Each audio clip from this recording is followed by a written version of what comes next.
Good morning, everybody. Welcome to the Heritage Foundation. Thank you very much for braving the atrocious weather and the midterm elections as well. And I think we've had far more rain in Washington this year than we've had in London, actually, which is quite an achievement. And delighted to welcome everybody here today. Established in 2005 by Lady Thatcher, the Margaret Thatcher Centre for Freedom is dedicated to advancing the special relationship between the United States and Great Britain. For many years, the Heritage Foundation has had the privilege of hosting a wide range of British cabinet members and ministers, as well as key NATO officials, including most recently the Secretary General of the NATO alliance. It was Lady Thatcher's view that the United States is always stronger when it stands with its friends and allies on the world stage, and there is no greater ally for the American people than the United Kingdom. It is my pleasure to introduce Stuart Andrew MP. He was appointed UK Parliamentary Under-Secretary of State and Minister for Defense Procurement at the Ministry of Defence in July, and is responsible for the UK's defence equipment plan, defence industry and exports, and science and technology. He has been a Member of Parliament in South Yorkshire since 2010. Today, the UK-US defence partnership is the broadest, deepest, and most advanced of any two nations in the world. This morning, Mr. Andrew will talk about what the United Kingdom and United States are doing jointly to build on their long-standing relationship to develop a capable future force that deters our adversaries while ensuring a secure and resilient industrial base. Please join me in welcoming Stuart Andrew.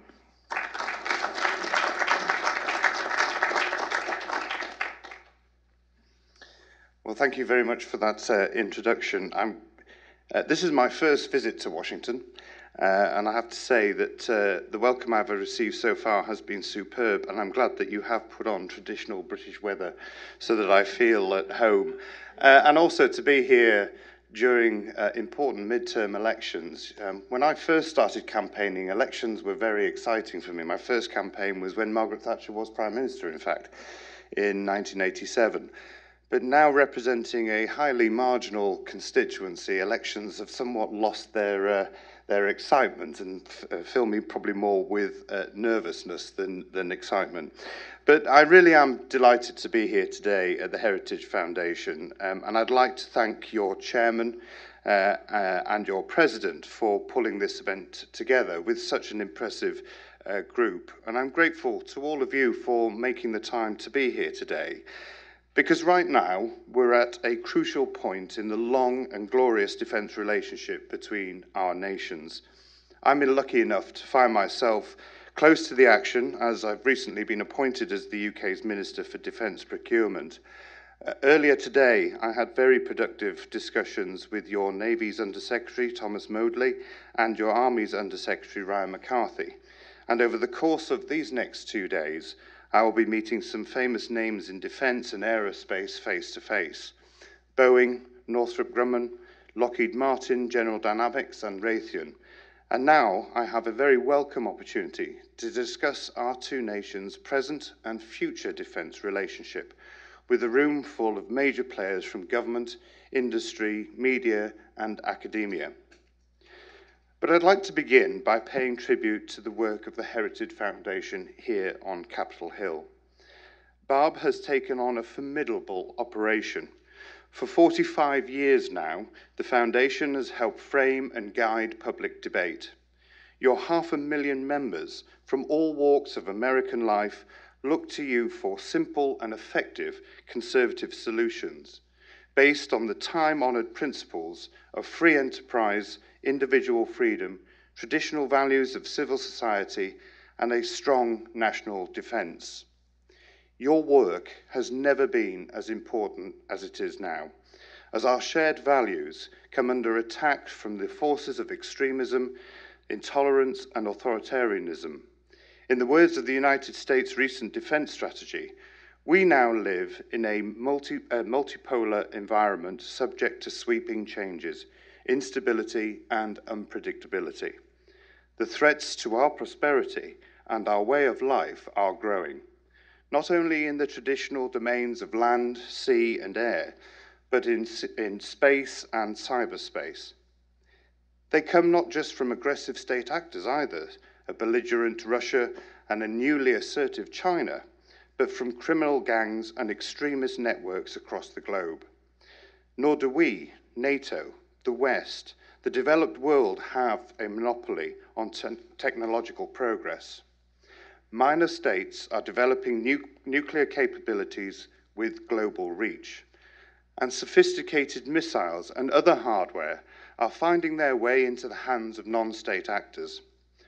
Automation, miniaturization, and artificial intelligence are transforming the defense and security environments, while ever cheaper technology is giving even lone wolves with laptops the potential to unleash disruption across whole societies. So how do we keep our capabilities ahead of the game? How do we maintain our technological edge? The answer is through closer and broader partnership between our great nations. Our deep alliance has taken many forms. A shared language, maybe. A willingness to share sacrifices in defense of what we believe in, certainly. But one aspect of our partnership sometimes slips under the radar, the way we do business for our mutual benefit. And where is that business conducted? On Main Street, or as we call it in Britain, High Street. Whatever we call it, one thing is for certain. Business is booming on the US-UK Defence Street, and for three good reasons. First, because the street is built on the firmest foundations, and we've been building on it for centuries. Ever since we signed our Friendship, Commerce and Navigation Treaty, following our little misunderstanding back in 1812. Over the years, this foundation has endured through 2 world wars, the chill of the Cold War, and the continuing struggle against extremist terror. It's a relationship underpinned by our joint work on nuclear deterrence, as this year we mark the 60th anniversary of the Mutual Defence Agreement. And it's a relationship that today sees us cooperating on everything from armoured vehicles to 5th generation F-35 jets. We're proud to be a Tier 1 partner on those world-class stealth fighters. Proud that we're building 50% by value of all the planned airframes for the RAF and our allies' air forces.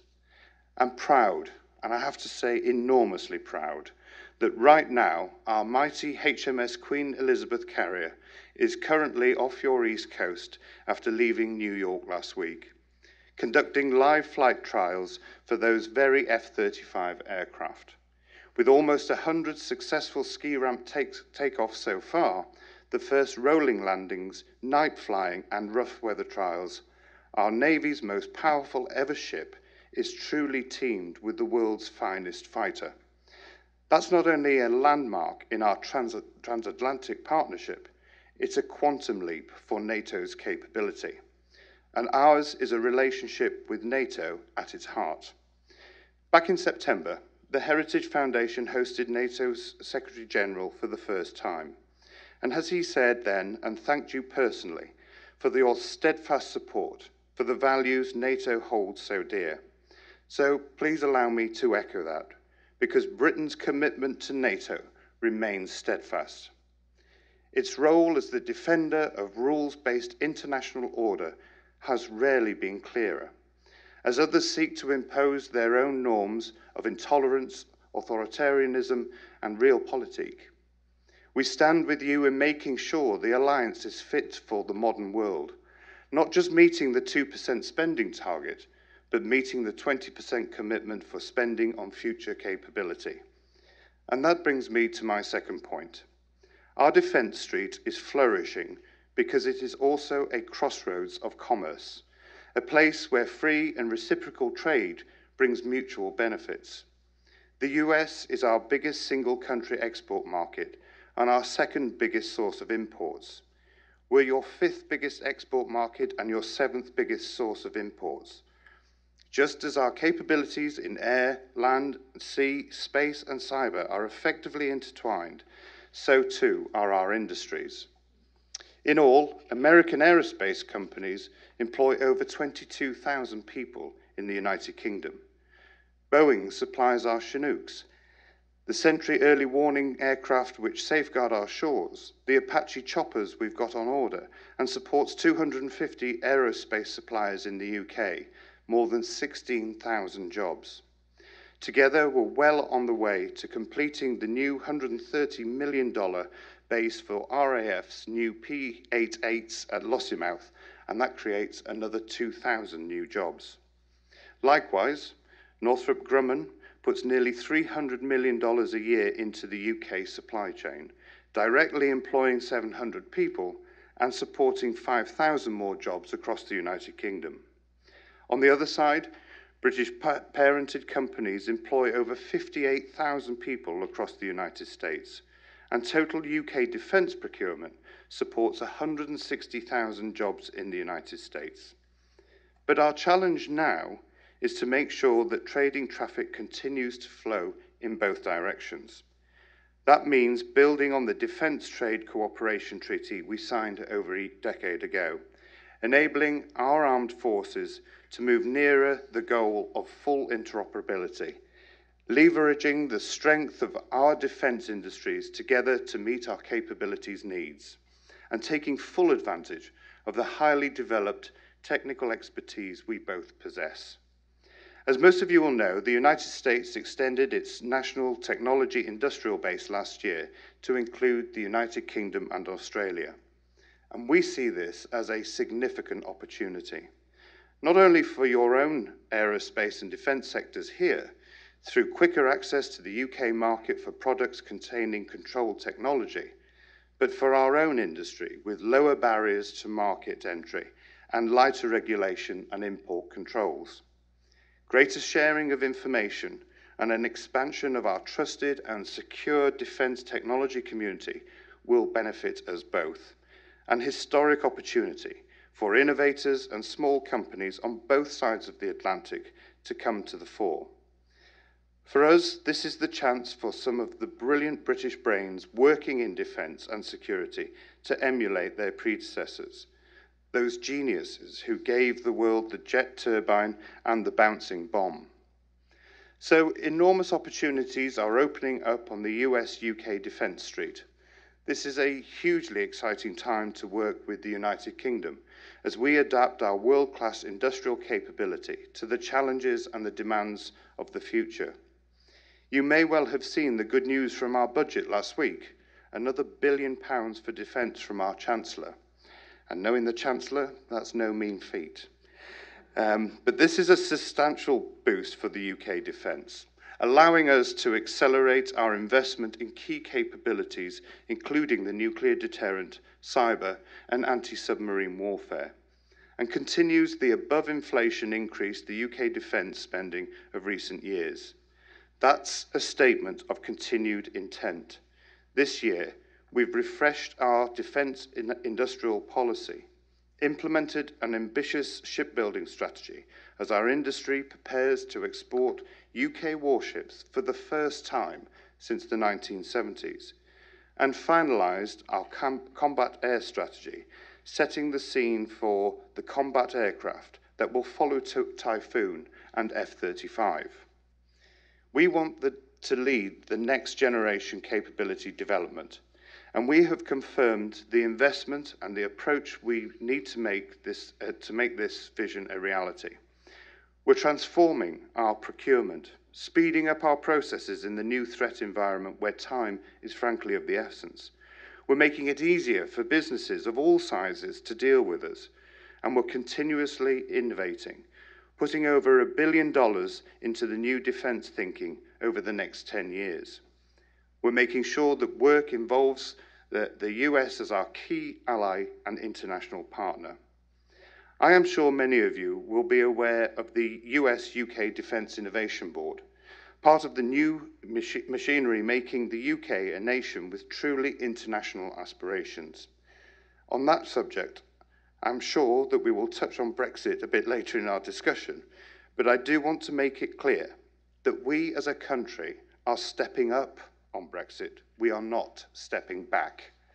It is an historic opportunity to reach out to trading partners new and old, and it does not alter our commitment to the defence of Europe one iota, or our willingness to protect our capability further afield where necessary. We want our defence industry to participate fully in European capability development, and crucially, we want that development to fully complement NATO, building in full interoperability with the United States as our key ally. Cyber is one area where we can do even more. Everything from intelligent systems to lasers to AI, from quantum computing to robotics, we see enormous opportunities for extending our industry's partnerships here, making the most of the UK's strength to meet the technological needs of our armed forces in today's rapidly changing threat environment. Mitigating risks to the United States, filling gaps in your arsenals, and completing your capabilities in the new domains of conflict. So last month, we hosted the inaugural Atlantic Future Forum, a meeting of our brightest minds, innovators and tech entrepreneurs from across government and industry. And we signed off an important agreement, a real step towards the security of our nations through defensive supremacy in the cyber commons. And where did we sign that accord? Well, of course, there could only be one place. On board Her Majesty, HMS ship, the Queen Elizabeth, our Navy's most powerful ever ship. Not only home to the world's finest fighter, but now the birthplace of a new chapter in our long alliance. So now our roadway extends even into cyberspace. High Street UK and Main Street USA may be separated by thousands of miles, but their foundations were built by the same skilled engineers, and their destinations are the same, our mutual security and increased prosperity as we work together towards an even broader and even deeper defence partnership. Thank you. We have time for a discussion following your excellent remarks, Minister, and also very good time in terms of your visit ahead of the crucial Brexit negotiations taking place in Europe later this month, and just a few months ahead of Britain's exit from the European Union on March 29th next year, and we'll certainly discuss Brexit a bit in our discussion. But an opening question for you with regard to Britain's role as a global actor, as a world power. Here in the United States, Defense Secretary Mattis recently unveiled the National Defense Strategy, NDS, which explicitly says that we return to a world of great power competition, and he named Russia and China as the two greatest threats that the United States and the free world faces today. General Mattis said that Russia is the biggest military threat and China poses the greatest challenge in national will in terms of challenging America's strategic agenda. And the NDS has very clear implications for US forces, and General Mattis has made regaining what he calls current lethality as the top priority for the US military.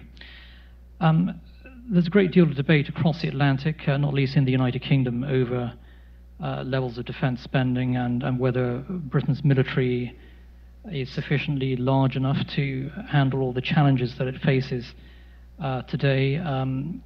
The House of Commons Defense Select Committee held a hearing here in Washington just a few months ago, assessing or listening to US perspectives on Britain's military capability at this time. So clearly a very big issue, of course, for Parliament and for the British government at this moment.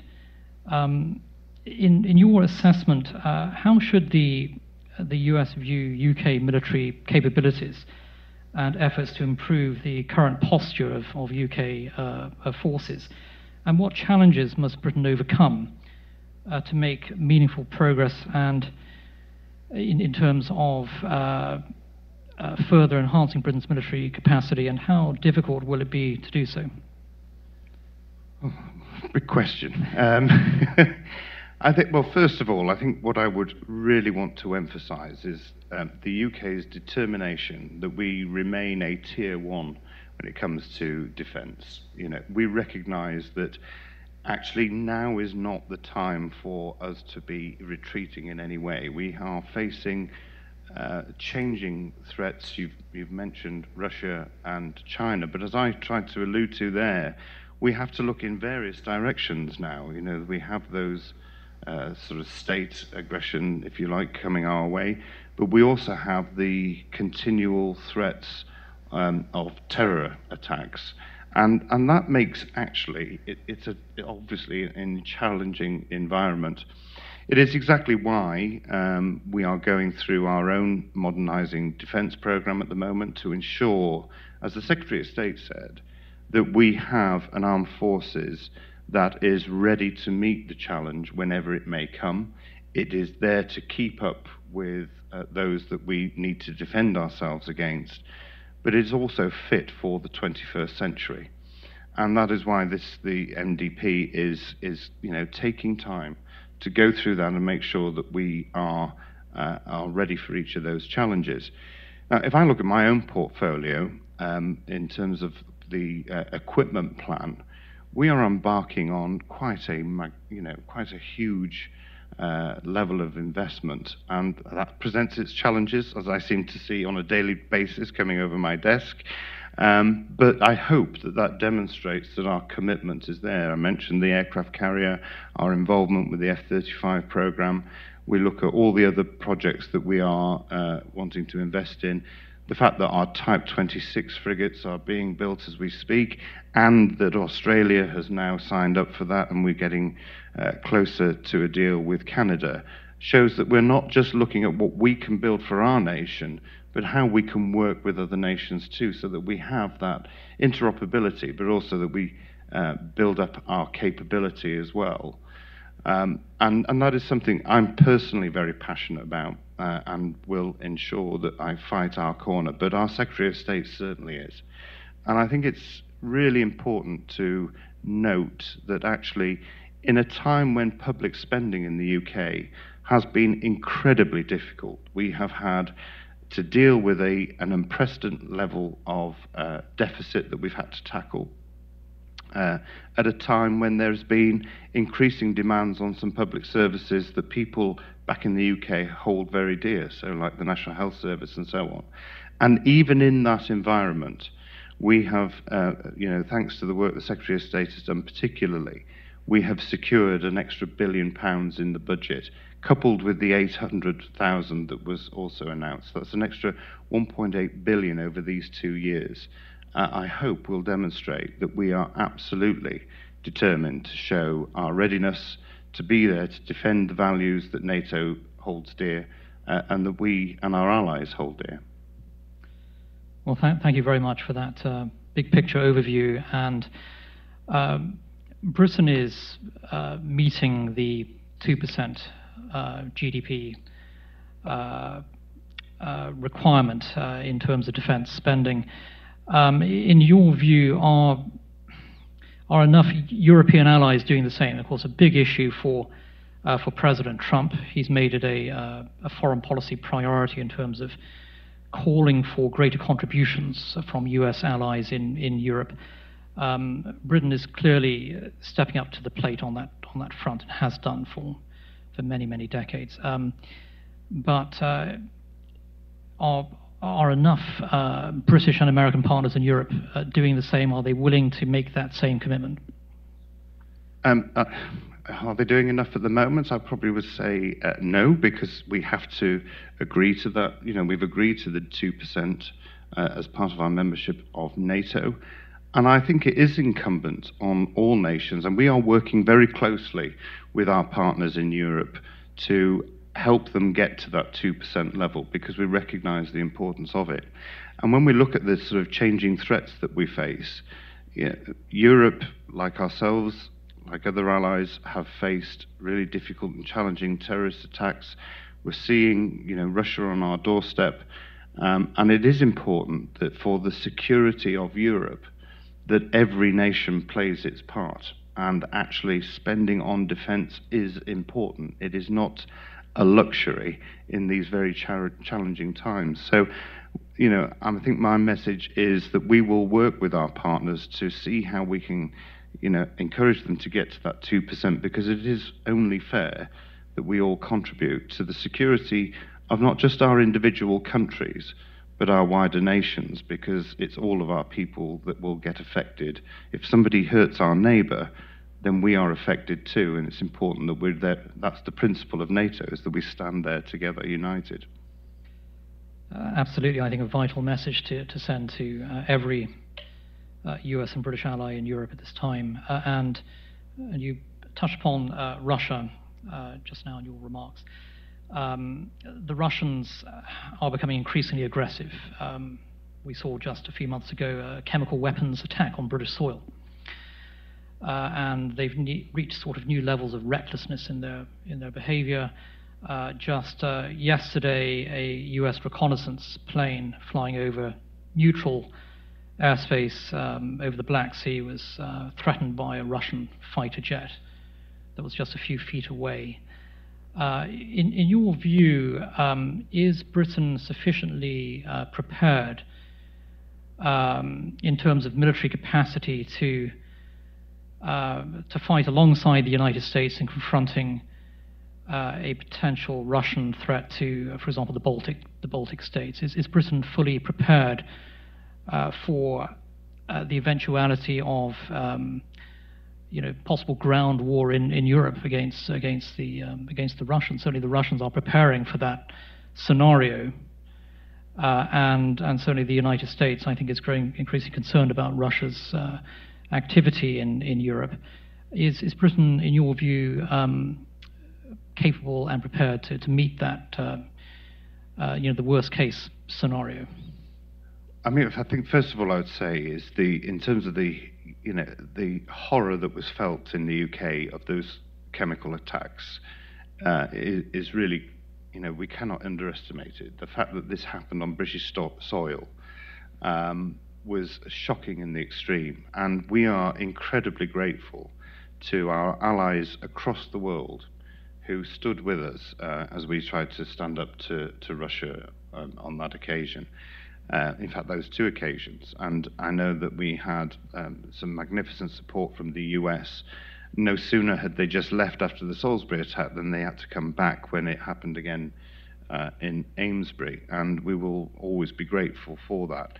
In terms of our preparedness for Russian aggression, we are working with countries like Estonia, Latvia. We are obviously in other parts of those Eastern European countries that border Russia, and we're having a good effect. Our Royal Air Force are there, making sure that wherever there is a potential threat from Russia, that they're there to intercept. And we will continue to do that, because actually, as I said a moment ago, the security of Europe, even though we are leaving the European Union, does not mean that the security of Europe has left our, as something that is hugely important to us. I grew up in the 80s and 90s, and I mentioned my first election was in 1987. And actually, I think that was the last election I really remember where defence played quite a major issue, because obviously the Cold War was still, still at its peak, as it were, and there was a real discussion about defence spending then.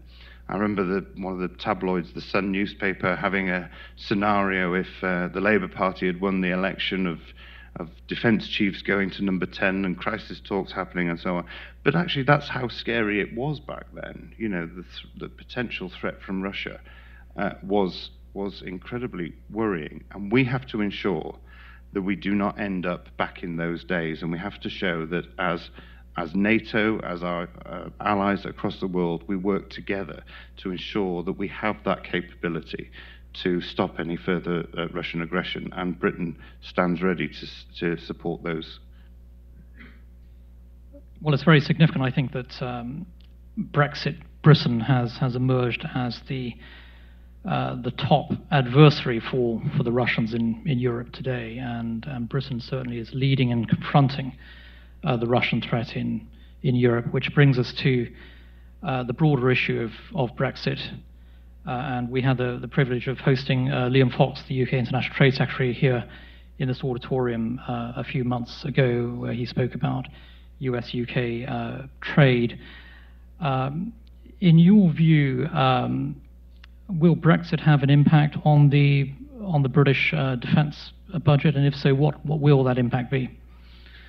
I thought that if I travelled thousands of miles across the Atlantic, I would get away from the Brexit debate, but clearly no such luck. Look, first of all, I mean, I haven't got a crystal ball, and given everything that I've predicted in in the last couple of years, I've got spectacularly wrong. I probably wouldn't want to predict too much in the future.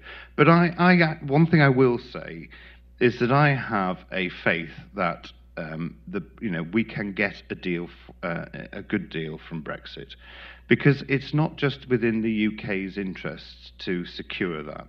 The EU's interests also lie in there being a good deal. I have no doubt that it's going to be, that it is a challenging process. Let's not forget, this is uncharted territory. Nobody's ever done this before, so the negotiations are naturally difficult, and they are going to mean that there'll probably be a bit of give and take on both sides, and there has to be in that area. But in terms of the broader future, I see it as an opportunity, and we've got to start talking it up now as that. I think there's been too much focus on the negativity. And I remember, in the sort of final days of that referendum campaign, where we had the forecast that the economy would tank, unemployment would go up, everything was going to, it was going to be horrendous if we voted to leave, and that didn't transpire. And I think that's because actually, within the British economy, we have a tremendous amount of innovation. We have a lot of people who are thinking, in terms of taking advantage of our sort of technological advances, the creativity that people have, the research and development, and all of that spills into defence in particularly. And I think as we come to the 29th of March, we will just continue to do what we have been doing, which is building those relations with countries across the globe that are our allies, looking at where we can do those partnerships, where our industry can work closely to help support the projects that other nations are doing. So, as I mentioned a minute ago, in the US, the access to some of our supply chain will help to fill some of the gaps that exist. So I can't see any of that changing. And, this gives us an opportunity for us to make our own decisions about how we make Britain an attractive place to invest. And certainly from the discussions I've had with Liam and with the Prime Minister and others, there is a determination to make sure that we do that post-Brexit. Excellent. And it is striking, I think, just how much enthusiasm there is for Brexit here on the US side, especially with the US administration right now. And I think there's a very positive, approach being taken by the White House and the executive branch, but also on Capitol Hill as well, where we already have several congressional resolutions urging a US-UK free trade agreement. And so I think that here in Washington you will find. I think overall a very positive approach on Brexit, far more positive, I think, than the approach that you'll see on the other side of the Atlantic at this time. And just following up on that, what do you think that Brexit means for the future of the US-UK special relationship? First of all, I'll just say something about the perception I'm sure that is being created of Brexit, the sort of debate that's happening in the UK. In the media, you will hear the arguments from the extreme Brexiteers and the extreme Remainers. What you don't hear from very often are the vast majority in the middle, who either voted to leave or to remain, but now constantly say, and I hear this in my constituency every week when I'm there, I hear the same words over and over again, which is just get on with it. They want us to get on with it, to get the deal, and we've made our decision. And I think it's that those sorts of people we need to really make sure are probably a bit more vocal about it. But in terms of our future relationship with the US, this gives us a chance to strike up a trade deal that we were unable to do whilst we were members of the EU. This is an opportunity for us, and it's one that we will certainly grasp with both hands, because the special relationship between our two nations is incredibly important to us. We recognise how significant it is, not just about trade, of course that's incredibly important, but it is about those values that we share, which is about protecting democracy, about protecting freedom, and the rule of law, and that is something that we will want to continue to foster and improve on once we've left on the 29th of March. Excellent. I think that's a message that needs to be sent loud and clear, actually, and we'll be very closely following the developments with regard to Brexit over here. And I should mention as well that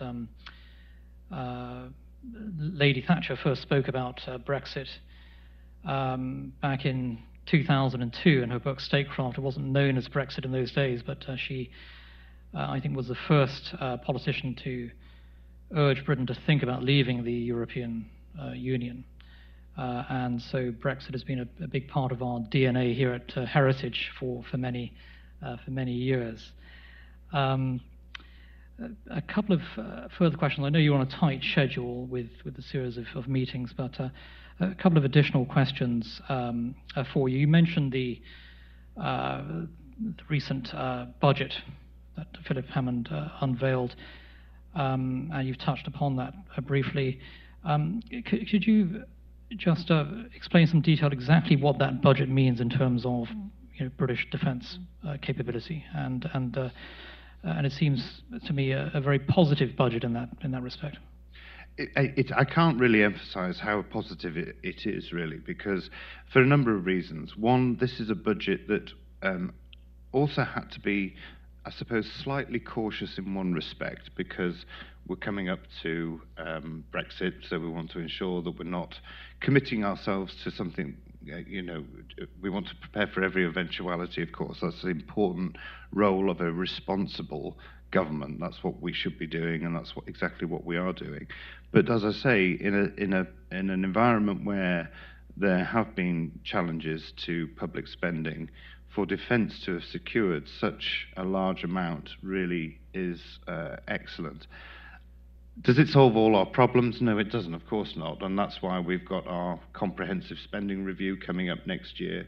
That's going to be incredibly important, and we will need to continue to ensure that we make the case for the funding that defence needs, and I certainly will do that. I can absolutely guarantee you that the Defence Secretary will be doing that. He's like he's from my county, so he's basically a Yorkshire Terrier, but a very aggressive one when it comes to trying to secure that extra funding, because he recognised, and I have to say, this goes right to the top of government, because the modernising defence programme that I talked about a moment ago is not just about the Ministry of Defence looking at our future needs, our future capability, but it's also the Chancellor and the Prime Minister taking an active interest in that.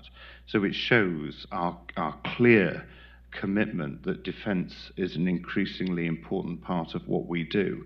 And because of those changing threats that we are facing, and the fact that they come from very different directions, and that new technology means that we are going to be facing new areas where we're going to have to look at how we deal with that.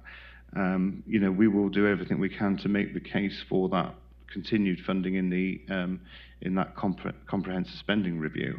But I'm sure we'll make that case forcefully and as aggressively as we need to. Excellent. And does the budget announcement now mean that the purchase of the 138 F-35s has been confirmed?